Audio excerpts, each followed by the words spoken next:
Hey guys, welcome back to Muslim Minds. That is Rohaib right there. I'm Hamza, and we're going to be reacting to Hinduism 101, Religions and Global History by Hip Hughes. Anyone, if you're a Hindu watching this, we're not looking to offend anyone. Maybe we have some reactions that you might not like, but it's nothing intentional. कुछ गलत मत बोलो अच्छा. What does that mean? So don't say anything wrong. Okay.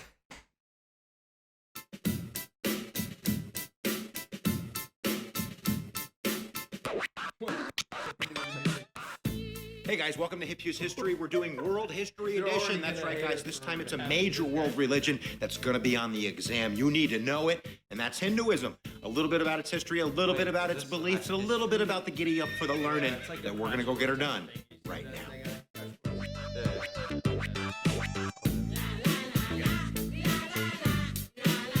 All right, guys, let's get started with the very basics, and I mean the very basics. Like, I'm literally taking an historical stone and skipping it across the water of knowledge here. We'll say three things before we get started into really a set of principles. Number one, it's the oldest known practicing religion known to human beings. Hinduism goes back probably around 6,000 years to about 4,000 BCE, the Harappan culture or the Indus River. Obviously, there are religions that claim to be older, like Islam is the beginning of time. But Monotheism, like you don't want to say Islam, monotheism is probably before Hinduism, believing in one God. what he's referring to as Hinduism being the oldest religion is the oldest religion through finding like artifacts or temples and just like resources to demonstrate that it's that old. Valley civilization is where we think that the roots are going to be formed.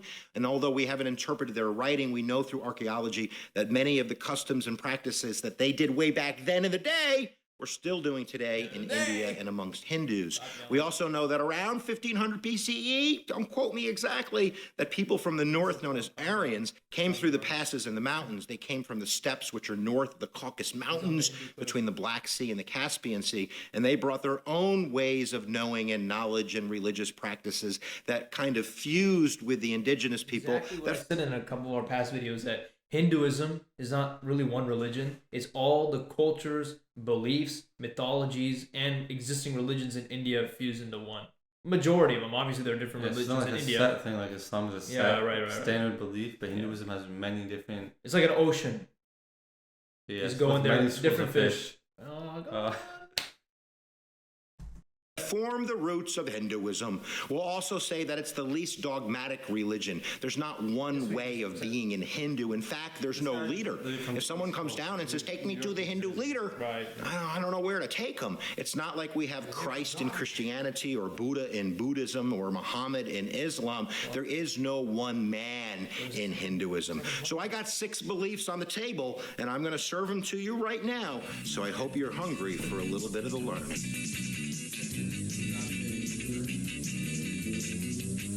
6 principles, guys. The first one, quite simple. Truth is eternal. That truth is one. There might be many different pathways to truth. Some Hindus might take the pathway of devotion or of knowledge or of duty, but they're all seeking that one reality, that one truth, that This is true. There's only one truth, but I disagree with there's many pathways to that truth. Sometimes there's not. Like, for example, take religion. I mean, if a different pathway is believing a different God or a whole different belief in itself, that's not an eternal truth. Eternal truth has to be one thing is the truth. Yeah. But like, and sometimes there's not many pathways to that truth. So say, for example, like with religions, which religion today would we say is the path to the truth? Is Islam. Everything else is not the pathway to the truth because it leads you astray with false beliefs about God or related to God. Transcends even Hinduism itself. Their second core belief is that there is one God. They're not really polytheistic. We can kind of understand why some people might say that in a second, but they do believe that there's one world soul called Brahman, and that out of that one world soul, there's manifestations through other gods and goddesses. Brahma is the creator. Vishnu is the protector, and Shiva is the destroyer. And there's many other mother goddesses and goddesses that individual Hindus can decide to follow and to pray to. But they all believe that all of those gods and goddesses are extensions of this one world soul. So while some people might say that Hinduism is polytheistic, it really isn't. It might not also be monotheistic. It's probably somewhere in between. It's kind of hard to say.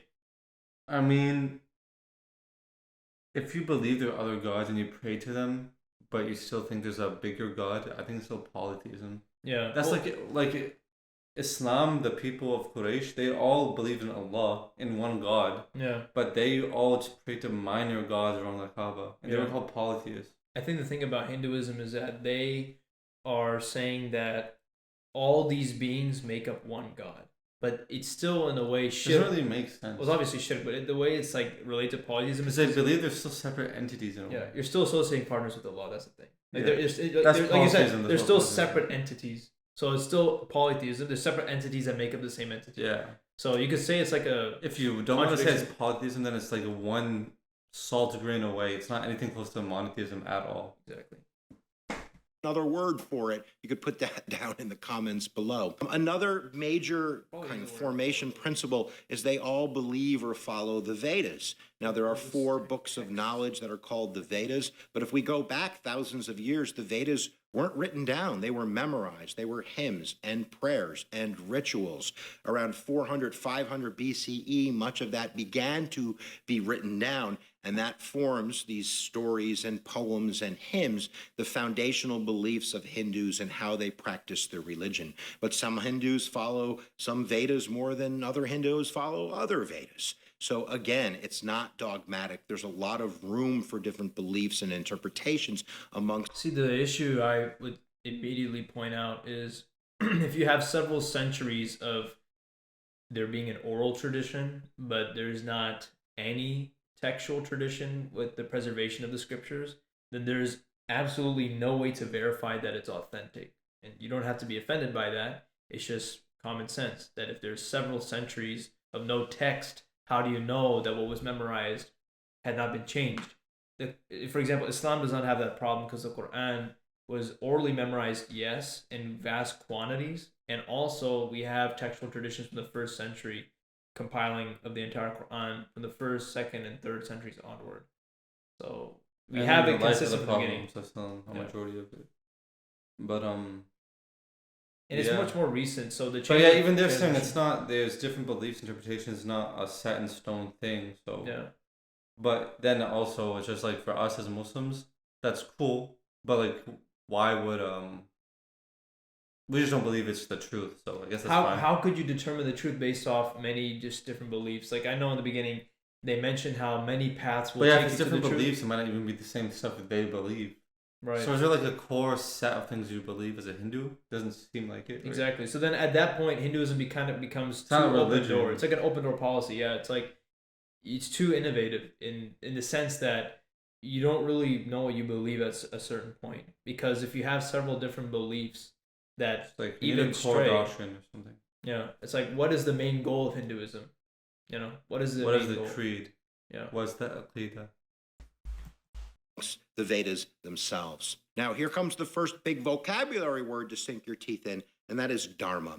All Hindus believe that their job on earth is to find their Dharma and do it. There's not really one word that translates into Dharma, but it's really this belief that there is a way of living your life according to your path of truth, authenticity, honesty, virtue, that's your Dharma. Which brings us into the next belief system, and I'm going to come back to Dharma, which is that all souls are immortal. All souls are immortal. Hindus believe that we all have Atman. Islamic sense, because when you die, your soul is not stomped out of existence, and it will continue to live even past day of resurrection and the akhirah, either in Jahannam or Jannah. So it is eternal, like it's immortal in a sense, unless Allah, obviously. It is Immortal. because your soul never ends. I mean, we had a beginning though, so it's not. Yeah. Or immortal now, like it's created. It's created immortal in the sense when Allah created Maybe your soul. Hindus think we don't have a beginning, so that might be something. I'm not sure. Yeah, because the cycle, right, of reincarnation. Then they believe that it just keeps going on and on. So if they think we were there from the beginning, that's something we Muslims don't believe. Oh, definitely, yeah, I agree. But yeah, after we die, we just continue living. But we don't believe in resurrection. We believe, we believe we will resurrect. We don't believe in reincarnation, but not life again. Yeah, as in not the reincarnation. Day of Judgment. Yeah, our next life will be from the same person, same body, same being. But no, we don't believe in reincarnation in the sense, obviously, where you are raised again as a different being with no memory of your past life. And that Atman is our connection to the universe, our soul, the God inside of us. And this is connected in a way through the interconnectedness of the universe with Brahman, the one world soul. And finding this connection through our Dharma, our path, and knowing that our karma, there's another vocabulary word, our good deeds and our bad deeds influence the path that we must follow. All Hindus believe in reincarnation. They believe that the Atman, which is lifeless and universal and forever, transcends the body. This is called transmigration, that when you die, when your body becomes the carcass that it is and dies, that the soul leaves the carcass and transmigrates to another body, that they believe in reincarnation, and that their karma, what they did on earth in that body, is going to affect what dharma they have the next life. Yeah, I mean, I guess these are the fundamentals. So there's Dharma, there's Atman and Brahman and this whole thing. So all Hindus believe that. But I would say, I mean, it sounds like it sounds like cool, just like in a way, like cool. Like you can rationalize it. Why should someone actually believe that reincarnation is real? Like, is there? I'm not saying to be rude, but I personally don't believe it. Is there any proof of it? So yeah, that's a good point. Why should I believe it? That's a good point to raise. You know, why are we believing in these things? There has to be evidence. Otherwise, what's the point? Why would I mean, if there's evidence, leave it in the comments. And even about the Vedas and stuff, if there's like something, anything we're saying, like leave it in the comments. We're not trying to be rude here. The way they need to live that life, and that their karma determines who they're going to be born as, who their parents are going to be, whether they're going to be poor or they're going to be rich. So that actually connects to something called the caste system. And now there's modern Hinduism where they don't really believe in a strict caste system, but the foundational principle of Hinduism was that you were born into the caste according to your karma, and that your dharma was dictated by the person that you were born into. Now, if you look at the chart right there. Yeah, I remember some people in our previous video said that caste system never really existed. I think what they're trying to get, I guess maybe they don't even know, is that the caste system as introduced, what they say by their colonizers, is not accurate, but there is a form of caste system in Hinduism. If that makes sense. It's like a corrupted version. Yeah. But that's kind of whatever. I don't know myself. That's just what they say. There you could see the caste system. You can see that is hierarchical, that on top of the caste system, on the tippy top point, we have the Brahmins. The Brahmins are the ones closest to the eternal truth. They are the priests of Hindu society. We have the Kshatriyas. These are the warriors, the kings. Below them, we have the merchants and the landowners. These are the Vishnya. And all of three of these groups were said to be the closest to completing their cycles of reincarnation. Below them, we have the peasants, the laborers. These are the Sudra. And then we even have a group that's outside of the caste system. These are the untouchables, the people that dealt with human waste or cleaning toilet bowls, people that were seen as not being part of the caste system at all. Now, we can see in a representation of their god Brahman that there's a connection between the different parts of their god and the caste that you were born into. Now, the next part of Hinduism that is important to understand. Gods are depicted, looks very clear to me that it's human inspiration. Someone just imagining, being influenced by the world around them. God having 5 heads, like 4 arms, and unless someone has seen it, but I don't think so. Yeah. The caste system honestly seems messed up. Like, if people are cleaners or they deal with cleaning feces or like literally like a plumber, then they are untouchables and they're not close to God.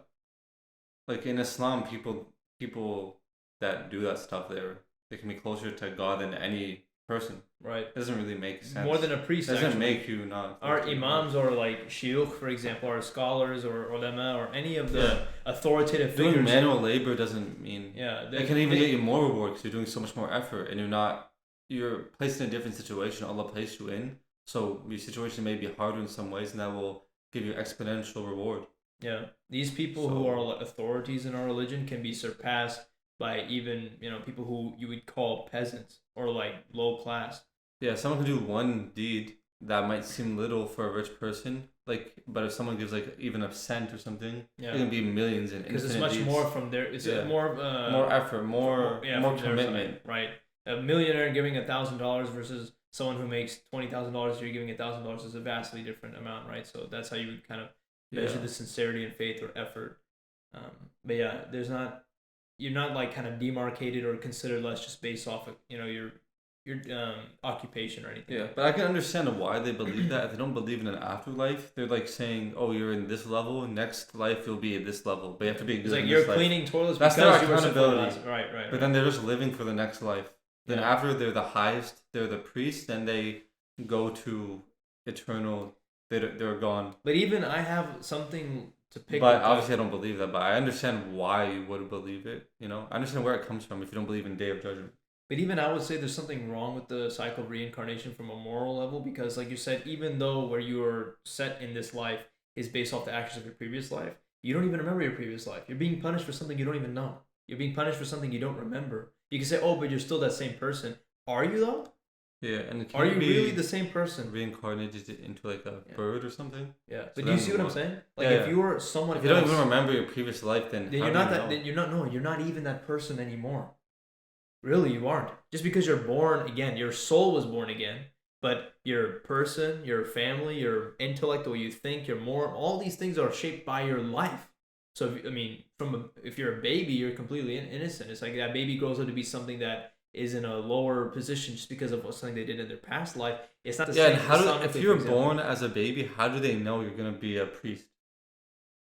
How do they know? I think it's just based off based on the natural circumstances. Yeah, exactly. Like that doesn't make any sense. Yeah, like if you're born into this family, like let's say a family of like peasants, for example. Oh, you're born into this family. You were born into this family because in your past life you ate a hamburger or something. Yeah. Small joke. Don't be hurt. I mean, I guess if that's your belief, then that's it. But that's blind faith at that point. Yeah. You have to believe so many other things to get to that exactly. point. Now one might say, okay, what about Islam? There's a resurrection. You come back. But the difference is the torment that is for those who are resurrected is the same person. They will be even shown on Yom Kippur. Yeah, we only have one life. After what we do in this life, we're going to be held accountable for. Then the eternal things after that. There's only like one. And it applies to the same person who remembers their actions. It's the same person. Yeah, we all have free will and accountability. Right. So if we do something wrong, we're going to be held accountable for it. Yeah. There's no redo. We don't, I'm not going to wake up after I die and become a janitor. I'm born to a janitor. Yeah. Yeah.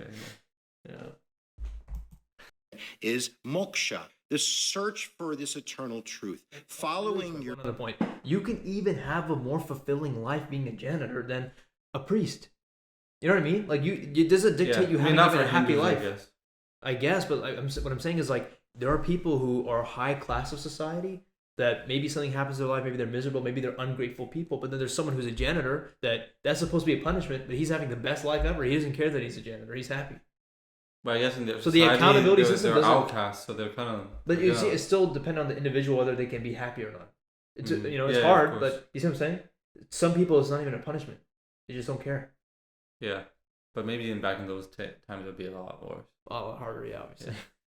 Your Dharma will eventually liberate your soul from this constant cycle of reincarnation. And it was thought that if you followed your path of duty, your path of knowledge, your path of devotion, that eventually you could reach moksha and your soul would be free from the misery, the pain that is known on human earth. That's the whole idea of Hinduism, is follow your Dharma, which is dictated by your karma, so you can achieve moksha. Heaven and hells that you can experience, but you won't remember them. What's the point? I know, that's what I'm saying. And free your soul from earth to be connected with the one, with the eternal. Now, certainly, Hinduism is practiced in many different forms. Much of it sometimes is a family tradition. Other times, Hindus seek out their own personal path, and there's lots of different ways to practice that. Now, of course, there's other commonalities in Hinduism itself. They believe that the rivers of the Ganges are sacred. They cleanse their souls by bathing in it. They're all supposed to make a pilgrimage to the Ganges eventually in their lifetime. There's also a tradition of fire altars. With the Ganges, however, is that, a lot of people say that it's being cleaned. I don't know nowadays, but it does have a history of being insanely polluted. Dead carcasses, animals, ashes.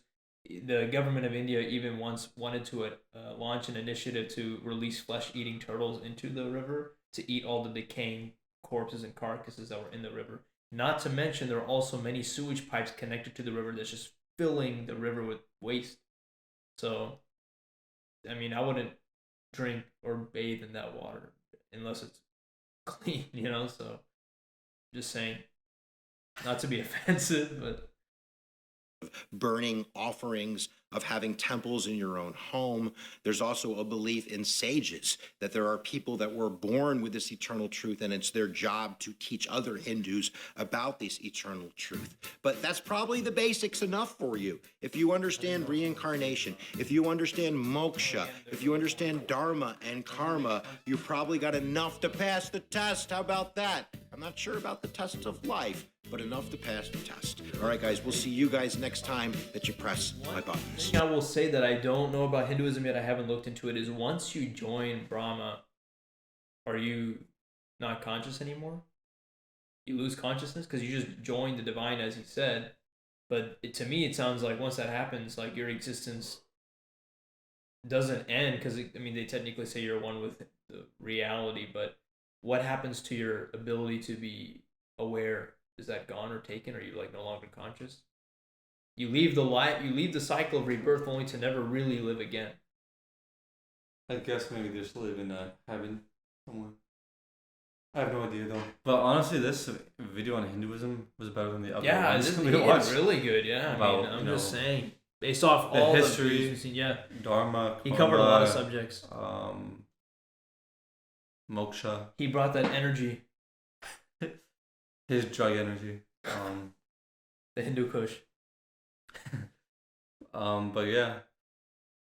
It's fun to learn about history and stuff. Yeah. And again, guys, we're Muslims. We're obviously going to disagree. We're going to pick at things here and there. You can't be offended over everything, just because there are... But yeah, I do think if you guys have an answer, why do you believe in reincarnation? Yeah, if we have an objection, just leave your comment. Yeah, what is the proof for it? Because I've never seen any proof. You have to think. And it just doesn't make sense. It seems very illogical, in my opinion. It might be close and near and dear to your heart, which I understand because your families are probably entirely Hindu. You're born and raised. It's all you know.